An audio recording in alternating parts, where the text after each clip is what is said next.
Salut, je m'appelle Rachel et j'ai 15 ans. Peu importe la situation, je dis toujours la vérité. Je te jure, je le fais pas pour être méchante, mais parce que c'est la bonne chose à faire. Quelqu'un doit rester vrai là où le reste du monde se noie dans les mensonges. C'est ce qui me rend unique. Tout a commencé quand j'étais petite. J'avais un idole, un blogueur appelé Bob le franc-parleur. Dans ses vidéos, il exposait toutes sortes d'escrocs et de menteurs. J'étais collée à l'écran et je regardais sa chaîne du lever au coucher de soleil. Aujourd'hui, je vais te dire la vérité sur un autre menteur qui se fait de l'argent en arnaquant les plus naïfs. Mes parents m'ont dit que c'était cool d'être honnête. Je ne mens jamais, sois toujours toi-même. Maman a hoché la tête et elle a ajouté quelque chose sur la morale et la confiance. Pendant ce temps-là, mon frère Brian grommelait toujours. Parfois c'est nécessaire de mentir, la vie n'est pas si simple. Brian, mais qu'est-ce que t'apprends à ta sœur? Puis un jour il s'est passé quelque chose d'incroyable. J'ai rencontré Bob, il a fait une fan meet et mes parents m'y ont emmené. N'aie jamais peur de dire la vérité, il faut exposer les menteurs. Le monde a besoin de personnes courageuses comme toi. Ces mots sont restés dans ma tête. À partir de ce moment-là, je me suis promis de vivre une vie honnête, toujours, quoi qu'il arrive. Au début, mes parents aimaient bien ça. Ils m'appelaient leur petit détecteur de mensonges et rigolaient à chaque fois que je disais quelque chose d'honnête. Papa a dit qu'il suivait un régime, mais je l'ai vu prendre une barre de chocolat dans le placard. Oh, tu l'as eu. C'était une expérience pour la science. Un jour, ma mère et moi sommes allés au supermarché ensemble. Vos dents sont si tordues. Elles vous gênent quand vous souriez? Le sourire a disparu du visage de la caissière et maman est devenue rouge. Maman dit toujours qu'il vaut mieux dire la vérité que de flatter. Mais après mes 15 ans, plus personne ne semblait trouver mon honnêteté mignonne. Pourquoi? Parce que les gens mentent tout le temps et ils n'aiment pas être pris en flagrant délit. Ma mère mettait du rouge à lèvres en conduisant, c'est tellement dangereux. On a failli écraser un sans-abri. Mon prof d'histoire a regardé maman qui avait l'air d'avoir été électrocutée. Pourquoi elle était surprise? Si je n'avais rien dit, ça n'aurait pas été mieux que de mentir. D'ailleurs, mon père a dit quelquefois qu'il était malade à son patron, mais en réalité, il était parti jouer au golf. Eh bien, je voulais juste me détendre. Mais pourquoi je mentirais? Pourquoi mettre les autres à l'aise? Désolée, mais non, ça a énervé mes parents. Arrête de tout dévoiler en public! Tu nous fous la honte! C'est pas bien, Sœurette. Un jour, j'ai fait un rêve étrange. Dans ce rêve, ma mère, mon père et mon frère étaient chauves. Maman a attrapé une paire de ciseaux et elle m'a coupé les cheveux en criant que je devrais être comme tout le monde. Je me suis réveillée et j'ai réalisé que c'était ma plus grande peur. Me perdre, devenir l'une d'entre eux, une menteuse. J'ai décidé de ne plus me taire. J'ai donc créé un blog sur les réseaux sociaux et j'ai commencé à poster des vidéos. Je m'appelais Rachel la franc-parleuse. Prenons mon camarade de classe Rick. Il se vantait toujours d'être naturellement doué, alors qu'il ne faisait que copier les réponses de son téléphone. Je l'ai filmé, puis j'ai posté la vidéo. Regardez, c'est comme ça que Rick est devenu un élève si excellent. Tout le monde a vu cette vidéo. Notre prof a demandé à Rick de repasser tous les tests. Il le méritait.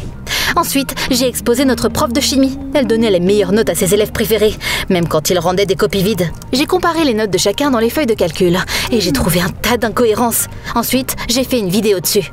Vous ne trouvez pas que c'est injuste, pour le moins que l'on puisse dire? Le directeur a appelé le prof dans son bureau.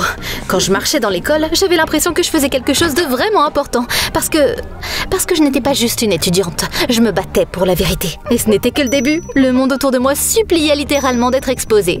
Par exemple, notre voisine Madame Larson collectait de l'argent, soi-disant pour le traitement de son chien. Elle a accroché un tas d'affiches tristes avec des photos mignonnes. Mais là, je l'ai vue sortir d'un salon de beauté avec d'énormes ongles et aller dans un spa avec un smoothie à la main. D'accord, attends, quelque chose ne va pas ici. J'ai trouvé des reçus dans sa poubelle. Elle avait payé pour une manucure, un massage, un café, mais pas de traitement pour chien. J'ai pris des photos de tout, puis j'ai fait une vidéo l'exposant. Rien que des mensonges. Où est passé l'argent, Madame Larson? Une semaine plus tard, elle est partie voir tous ses voisins d'un air coupable et leur a rendu leur argent. Je me tenais sur le porche, me sentant victorieuse. Puis, j'ai décidé de m'occuper de notre rue. On aurait dit qu'un tsunami était passé par là. Nid de poule, bouh, et personne ne faisait rien. J'ai ouvert le site de la mairie et j'ai trouvé des documents intéressants. Apparemment, le maire Stapleton avait reçu une subvention pour la rénovation de notre rue il y a 6 mois. Intéressant, n'est-ce pas? J'ai fait une autre vidéo. Où est l'argent, Stapleton? Le lendemain, les ouvriers sont arrivés avec l'équipement pour réparer la route. Chaque fois que le maire me voyait après ça, il se détournait immédiatement. Un jour, j'ai vu quelque chose qui m'a vraiment énervée. J'ai remarqué que mon camarade de classe, James, disparaissait souvent juste après les cours. Je l'ai suivi et là, je l'ai vu voler de la nourriture à la cantine. J'ai pris mon téléphone, j'ai tout filmé et je l'ai posté.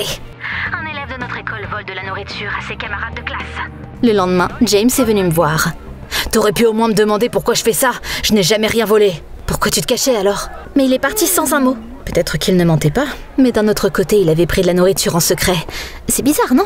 L'atmosphère à la maison a aussi changé avec le temps. J'avais l'impression que mes parents marchaient sur la pointe des pieds autour de moi. Ils avaient l'habitude de parler ouvertement de leur journée pendant le dîner, mais maintenant, il n'y avait plus que le silence. Tu ne nous filmes pas là, si? Maman a arrêté de me dire quoi que ce soit de personnel.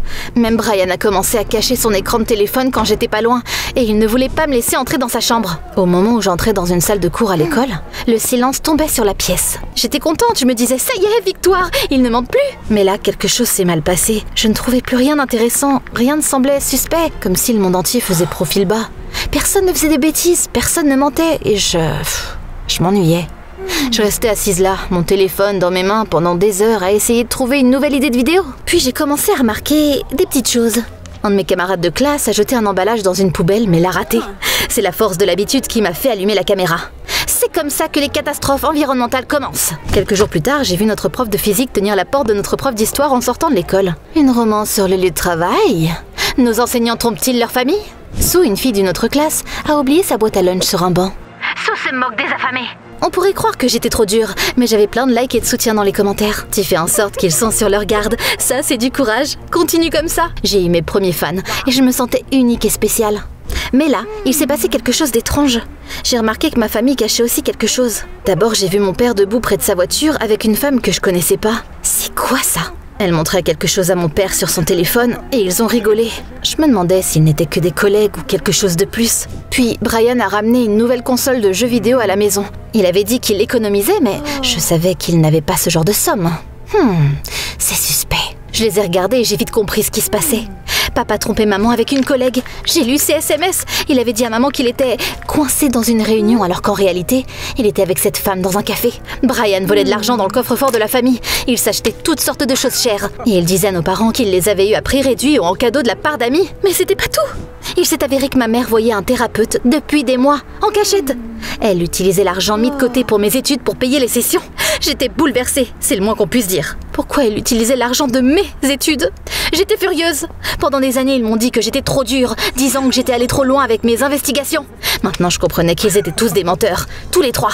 Je me suis enfermée dans ma chambre et j'ai filmé une vidéo les exposant tous. J'ai parlé de papa et de ses réunions d'affaires, de mon frère et du coffre-fort, de maman et de son thérapeute. J'étais sur le point de cliquer sur publier quand quelque chose d'étrange s'est produit. Mon blog avait été piraté. Quelqu'un avait changé mon identifiant et mon mot de passe et j'avais perdu l'accès à mon compte. Quoi? Mais il se passe quoi? Puis une nouvelle vidéo est apparue sur mon blog. Sauf que maintenant, elle parlait de moi. La personne dans la vidéo disait que je me battais pas pour la vérité, mais que j'étais une menteuse qui utilisait ses soi-disant enquêtes pour la célébrité. Dans sa vidéo sur la route, Rachel a menti, disant que le maire s'était acheté une nouvelle Mercedes alors qu'il ne l'avait louée que pour le week-end. Quoi? Elle a dit à ses abonnés qu'elle avait tous les reçus, mais ce n'était que des spéculations et des rumeurs. Je me suis figée, j'ai eu des frissons dans le dos. Le pire, c'est que tout ce qu'il disait était vrai. Des dizaines de commentaires en colère sont apparus sous la vidéo de mon voleur de blog. Rachel, t'es comme tout le monde, quelle hypocrite, tu fais honte aux autres, mais t'es aussi une menteuse. Mes fans se sont transformés en haters en quelques heures. Tout le monde à l'école m'a tourné le dos. Personne ne s'est plus assis à côté de moi. Personne ne me disait bonjour. Je me sentais vide. Tout ce pourquoi j'avais travaillé avait été effacé.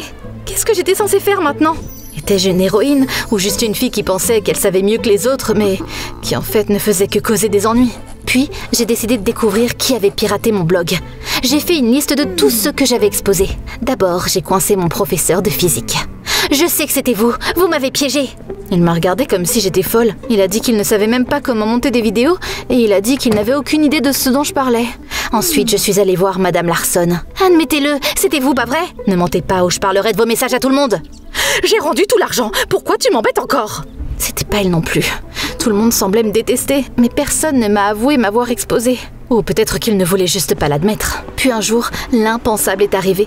Je rentrais à la maison après l'école quand j'ai vu Bob le franc-parleur, mon héros et idole, être menotté et emmené par la police, en plein milieu de la rue. Les gens le filmaient et criaient quelque chose. Quand je suis rentrée à la maison, j'ai mis les infos. Il s'est avéré que Bob faisait chanter les gens. Il menaçait de les exposer s'ils ne les payaient pas. Certains payaient et Bob ne publiait rien. Mais certains ont refusé et Bob a révélé leurs secrets. Certains d'entre eux étaient des mensonges.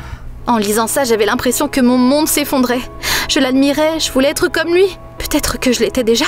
Suis-je meilleure que lui? J'ai dénoncé tout le monde, je me suis fourrée dans les affaires des autres et j'ai présenté mes suppositions comme la vérité sans rien vérifier. Qu'est-ce que j'avais vraiment accompli? Je voulais changer le monde et je croyais que la vérité était plus importante que toute autre chose. Mais je me suis perdue. Je me suis excusée auprès de tous ceux que j'avais blessés. Le maire, Sue, Rick, Madame Larsen. Je pensais qu'ils me pardonneraient, mais C'est trop tard. Tu penses que ça règle tout? Tu n'es désolée que parce que tu t'es fait prendre. Je pensais que si j'étais complètement honnête, les gens apprécieraient. Mais il s'est avéré qu'apprendre de tes erreurs ne veut pas dire qu'on te pardonne. J'étais assise, seule dans la cour de l'école, et je regardais mon écran de téléphone. Celui qui a piraté mon blog avait changé la photo de profil. J'avais l'impression d'avoir été complètement effacée. Puis James est venu vers moi. Le même James que j'avais accusé d'avoir volé de la nourriture à la cafétéria. C'était moi. Quoi? J'ai piraté ton blog et j'ai posté cette vidéo sur toi. Celui qui t'a dénoncé, c'était moi. Pour être honnête, je voulais vraiment le gifler. T'es cinglé, mais pourquoi? Tout s'est effondré à cause de toi. Parce que tu m'as déjà accusé de mentir sans même me demander pourquoi je le faisais. Alors, pourquoi? Je ne prenais pas cette nourriture pour moi. Je le donnais au vieil homme qui vit près de l'arrêt de bus. Il est sans abri, il mourrait de faim. Je n'avais pas d'argent à lui donner. Mais je pouvais pas juste le laisser comme ça. Si j'avais dit à quelqu'un que j'apportais de la nourriture à un sans-abri vivant près de l'école, il l'aurait chassé. La vérité m'a époustouflée. J'ai menti pour qu'il n'ait pas d'ennui, mais t'as posté une vidéo qui me fait passer pour un petit escroc. T'étais tellement convaincu d'avoir raison que t'as même pas pensé à me demander une explication. Eh bien, je voulais te montrer ce que c'est que d'être jugé hors contexte. Je ne savais pas quoi dire. Il y avait tellement de choses que je ressentais. De la colère, de la rancœur, de la honte, de la culpabilité. Je voulais crier sur James, mais je l'ai pas fait. Pour être honnête, il avait raison. Je suis désolée, je ne pensais vraiment pas... Je voulais exposer tout le monde, mais je ne cherchais pas assez la vérité et des personnes en ont souffert. Tu n'es pas complètement mauvaise, t'as juste oublié pourquoi tu te battais. Pour une raison ou une autre, ces mots sont restés dans ma tête. C'est comme si j'avais enfin trouvé la vérité que je cherchais depuis le début. Mais James ne s'est pas arrêté là. Il a fait une autre vidéo sur moi, et elle était différente cette fois. Il n'avait plus l'air en colère. Rachel a changé.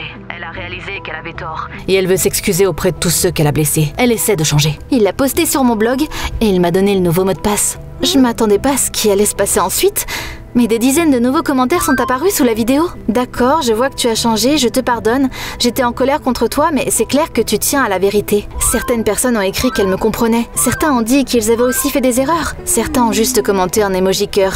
Les choses se sont améliorées et j'avais l'impression de pouvoir respirer à nouveau. Mais ensuite... Un soir, mes parents ont trouvé la vidéo sur les secrets de famille. J'avais l'intention de le supprimer, mais maintenant, il était trop tard. D'abord, ils ont parlé à huis clos, puis j'ai entendu crier. Papa a fait ses valises, maman pleurait, et mon frère a dit qu'il n'allait pas s'excuser. Je demande le divorce. On aurait dû le faire il y a longtemps. Je pars d'ici. Je pensais qu'il parlerait et se pardonnerait, mais pas du tout. Papa est parti, mon frère aussi. Il a dit qu'il resterait chez des amis. C'était un adulte maintenant, personne ne pouvait l'arrêter. Il n'y avait que moi et ma mère après ça. On ne s'est pas disputé, mais on ne se parlait plus comme on pouvait le faire avant. Tu sais, parfois le silence en dit plus que les mots. Maman n'était pas énervée contre moi, elle était tout simplement fatiguée, comme moi. Sans cette vidéo... S'il n'y avait pas eu ça, il se serait passé autre chose de toute façon. La vérité serait arrivée d'une manière ou d'une autre. Peut-être que les choses auraient été encore pires. J'étais d'accord avec elle, mais ça ne m'a pas fait me sentir mieux. J'avais l'impression que ma quête de la vérité avait tout gâché. Ce soir-là, j'ai allumé la caméra et j'ai filmé ma dernière vidéo. Je sais que j'ai commencé tout ça. Je voulais être une héroïne. Je pensais que dire la vérité était toujours la bonne chose à faire, mais j'avais tort. La vérité n'est pas mauvaise, elle n'est pas bonne non plus. Ce n'est qu'un outil, comme un marteau. On peut l'utiliser pour construire une maison ou casser une fenêtre. Tout dépend qui la manie. C'est ma dernière vidéo. Voilà ce que j'ai réalisé. Il est important de dire la vérité, mais il faut le faire pour s'améliorer. Améliorer le monde et améliorer ses relations. Guérir et ne pas blesser ou se sentir supérieur. Je suis la preuve que le karma est réel. Je sais que j'ai blessé beaucoup de gens. Je suis excitée auprès d'eux, mais certaines choses ont été perdues à jamais. Comme ma famille. Maman a dit que ce qui s'est passé n'était pas de ma faute et que tout se serait effondré de toute façon. Mais je m'en veux. T'en penses quoi, toi? Est-ce que je suis à blâmer pour tout ça ou non?